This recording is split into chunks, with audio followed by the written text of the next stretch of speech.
la compétition tacite qui existe chez les comédiens dans ce métier est maintenant ouverte, est maintenant claire, mise au grand jour. De telle façon que la compétition peut être contrôlée.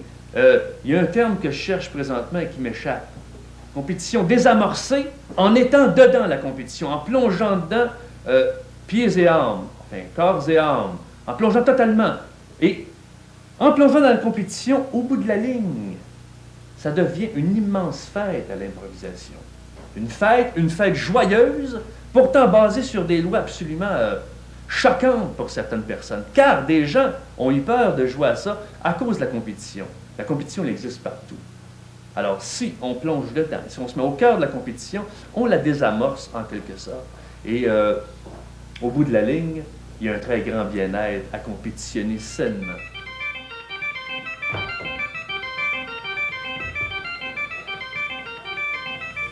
Là, moi, je devrais dire qu'on est au balbutiement d'aller. On a fait nos premiers pas.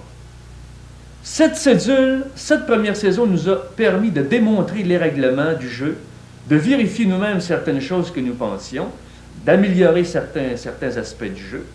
Maintenant, c'est ouvert. Je soupçonne qu'avant longtemps, il y aura de la compétition entre les villes. Il y aura une équipe locale, des équipes en province. Une idée extraordinaire, c'est de construire un stade. Un immense stade à Montréal, sous la forme, par exemple, de l'aréna Maurice-Richard, avec 800, 900 places. Une espèce de dôme, une espèce de bowl. Et avec un système complètement électronique. Les spectateurs seraient placés dans des sièges avec des pitons sur leurs bras. Des pitons qui diraient visiteurs et locaux. Alors l'improvisation se fait, qu'est-ce qui se passe? L'improvisation se fait, l'arbitre dit le vote. Les spectateurs immédiatement pèsent tip, tip, tip. Et là, sur un immense panneau électronique, apparaissent 246, 344, un point s'inscrit pour l'équipe qui a gagné l'improvisation.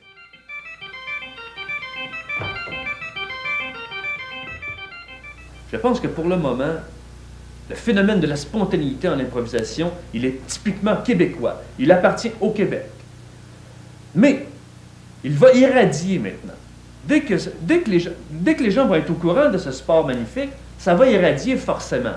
Donc, on doit s'attendre à ce qu'avant longtemps, des pays aussi éloignés et aussi bizarres que la Russie, la Tchécoslovaquie, la Pologne, des pays où le théâtre a une tradition de très longue date, vont former des équipes qui voudront se prendre contre nous autres, carrément. Alors, on sera visité par la gang de Grotowski, par exemple. On sera visité par pardon? Le théâtre No, peut-être. Le théâtre No. Imaginez alors qu'une équipe de Japonais qui parlent en... Oh, non, non, non, non. S'en viennent jouer ici, apprennent à jouer à ce jeu et viennent jouer contre nous. Donc, vous voyez tout de suite le problème des langues, le problème de communication. Donc, il faudra pour les comédiens dorénavant apprendre des langues. Et le jeu de Hélénie deviendra la source même de la communication entre les êtres à l'échelle de la planète. Nous pourrons dorénavant aller jouer au Japon, recevoir les Japonais ici, aller jouer à Moscou, recevoir les Russes. Quand on va jouer là, on parle leur langue. Quand ils viennent jouer ici, ils parlent français. Donc, les élèves, dans toutes les institutions d'art dramatique dans la province, devront dorénavant apprendre deux choses. L'improvisation, telle que exigée par la Ligue nationale d'improvisation, et des langues. Apprendre carrément des langues pour communiquer.